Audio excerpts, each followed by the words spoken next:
Hey, what's up everybody? Jake here and welcome to the hobby. I had a kind of an interesting question that I wanted to answer the other day, which was, what if you collected the worst Pokemon card sets possible? What if instead of collecting whatever you think is the best Pokemon card sets like Evolving Skies, Crown Zenith, 151, Team Ups, whatever it is you think is the best Pokemon card set, what if you made the worst possible decisions based on what the collective collecting community believes, which is sets like, let's say for XY, it would probably be Steam Siege, the worst set from the XY era. For Sun and Moon, it would be Crimson Invasion, which is the worst set from Sun and Moon. The worst set of Sword and Shield would probably be Rebel Clash. And for Scarlet and Violet, it would probably be Shrouded Fable. At least that's what I put on my own tier list. So what if instead of collecting the best Pokemon card sets, what if for the last 10 years you just collected the worst possible sets? How worse off would you have actually really done? Or how well off would you still be doing if you just collected sealed products from these kind of sets? First up, we got ourselves Steam Siege. Now, why is Steam Siege the worst set from the XY era? I think Steam Siege gets a lot of flack for being a terrible Pokemon card set. And the truth is it's actually not that bad of a set. If you look at the cards inside of it, we got Mega Gardevoir, we got Gardevoir Secret Rare, Volcanion EX. So there's some decent cards inside of Steam Siege. The issue with Steam Siege was that it was kind of overprinted. So Steam Siege came out in 2016, which was the same year that Pokemon Go released. And if you remember when Pokemon Go released the first summer when Pokemon Go came out, it was kind of crazy. And Steam Siege was followed up by what is the best set of the XY era, which is XY Evolution. XY Evolutions was incredibly popular. And with the detriments of this, Steam Siege was overprinted. Basically, for the next 6 years that came out after 2016, every single Pokemon card product that you ever open would always have a Steam Siege booster pack inside of it. And I, as a collector, got really sick of Steam Siege after 2018, and I kept getting packs from Steam Siege for the next 6 years, so it was pretty annoying. But you can see, even though Steam Siege is considered the worst set from the XY era, it's still performing really well. It's currently going for $1,000. It peaked at around $1,300, which is insane that a Steam Siege booster box could ever go for more than $1,000. If you asked me that 2 or 3 years ago, I would say hell no. It might take years and years and years, decades, for Steam Siege to ever reach $1,000, but here it goes. So this is considered the worst set from the XY era, and it's still performing really quite well. Even though if you look at the cards inside of it, there's nothing super crazy here. It's not a terrible set, but there's nothing really crazy. There's no big chase cards like you have nowadays with hundreds and hundreds of dollars of expensive Charizards, Pikachu, Greninjas, and Mewtwo's, or whatever it is. These older sets are significantly more tame. So let's move on to Sun and Moon Crimson Invasion, which is arguably one of the worst Pokemon card set, main series Pokemon card set that has ever been released. And a big reason why Crimson Invasion is considered a terrible set is mainly because of the cards inside of it. Here are the top 3 cards from Crimson Invasion. We got ourselves the Gyarados Rainbow Rare, the Lusamine Full Art, and the Gyarados Full Art. Fun fact about Lusamine. Lusamine, who is Lily's mom, is over 40 years old. She's looking good for her age. If you look at the other cards inside of the set, actually the Gengar Holo Rare being $15 is actually kind of insane. But Crimson Invasion is a Ultra Beast centric set. It's supposed to be all about Buzzwole, Guzzlord, Kartana, and all of these other Ultra Beasts. But if you look at the top cards inside of the set, they're not Ultra Beast cards. They're not really just there. Most of the Ultra Beasts are incredibly unpopular. The Ultra Beasts were incredibly unpopular. When the top cards of your set include the Rainbow Rares and the Full Art GX, that's a problem. But even then, even if Crimson Invasion is the worst set you can think of, it's still doing really well. It's going for $500 to $600 a booster box, and it's still climbing, guys. This is a very solid climb for what is considered to be the worst set of all of the Sun and Moon era. And this trend continues into Rebel Clash. Rebel Clash is doing really well as well. The past year, it's been just consistently climbing. It's going from a $240 booster box this time last year to currently going for $470, $480, $500 for a Rebel Clash booster box. That is really solid.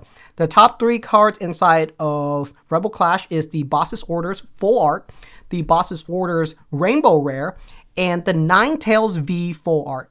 So you can sort of see that there's a trend here. A lot of the sets that are doing kind of poorly or considered bad sets, they don't have any big mascot Pokemon. They don't have a big chase cards, or they just missed the mark. They just did something that was unpopular to the collecting ethos. The top card of a set being a trainer card is never a good sign.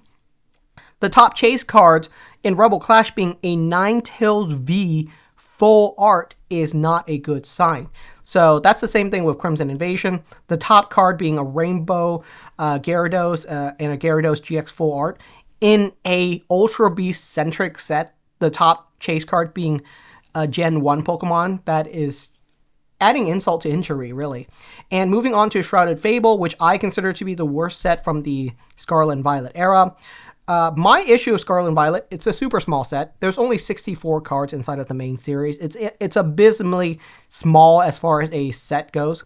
And it's considered a special set, but if you ask me what's special about Shrouded Fable, I couldn't really tell you. Could it have been a normal set? It probably could have. Why did they have to create Shrouded Fable? Basically, the Pokemon Company committed to doing 2 special sets every single year, and I don't think they had a special set prepared.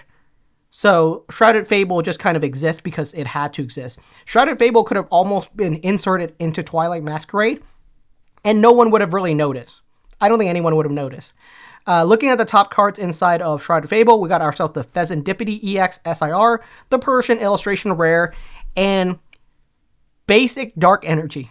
Basic Dark Energy is one of the top chase cards inside of Shrouded Fable. Again, it's a bad sign when your top chase cards are for Pokemon cards and energy cards, you know. One credit I'll give to Shrouded Fable is that there's actually a ton of middle-of-the-road hits. The Duskull is very solid at $39. The Houndoom isn't bad. Most of these other illustration rares are actually really just solid middle-of-the-road hits. None of these are terrible. So Shrouded Fable is very interesting. There's not a super expensive cards, but the expected value per pack is actually pretty decent just because there's tons of middle-of-the-road card. In fact, I think like the cheapest illustration rare is Tapu Bulu, and it's still only a $7 card, which is not bad at all. So yeah, I think there's a theme here. There's a theme here with these 4 being the worst sets, is that they really lack crazy good hits. They're just missing the mark just a little bit. However, the booster boxes and the sealed products are doing fantastic. Steam Siege, Crimson Invasion, Rebel Clash. If you invested in these, you probably ended up doing just fine. If these are considered the worst set. I remember a time when Crimson Invasion booster boxes were going for $50 a box because no one would buy them. There was no reason to ever rip open a Crimson Invasion booster box. The top chase card, the Rainbow Rare Gyarados, was going for under $20. There was no reason you would ever rip open a Crimson Invasion booster box. And some stores almost went out of business because of Crimson Invasion because they would spend $50,000 buying Crimson Invasion sealed products from distributors and they couldn't sell through it. And it's a really bad sign when you're buying Crimson Invasion booster boxes for $80 to $90 from your distributor, and you're trying to sell them on the secondary market, and it's going for $40 to $50. Losing money per item that you sell is a really bad sign for a card shop, which might be struggling to make ends meet. Losing 30 grand on a set like Crimson Invasion is a really bad deal. A set like Crimson Invasion could have easily destroyed some TCGs. Other smaller TCGs. A single bad set could absolutely crush some TCGs. Luckily, the Pokemon Company is large enough that they recovered, and I think they learned their lesson from this. But TBD, we might have an upcoming poor set in the future, and the cycle might repeat. But the interesting thing that I learned from this is that even the worst set, even if you bought the absolute worst sets possible, you still ended up doing quite well. You know, I think if you bought Steam Siege booster boxes at $100, and now they're going for $1,000 plus, you did just fine there. That's 100% return year over year, which is still really, really high. Crimson Invasion boxes, again, doing absolutely just fine as a sealed product. Rebel Clash, climbing consistently. Who would have thought that? Shrouded Fable, less so, but it's a very new set. We'll see where it goes. So thank you so much for watching. Hope this video has been insightful, because when was the last time you ever saw someone or heard someone talk about Steam Siege and Crimson Invasion and Rebel Clash? But these sets do tell a story too. So let me know what your thoughts are on this, and I'll see you guys next time.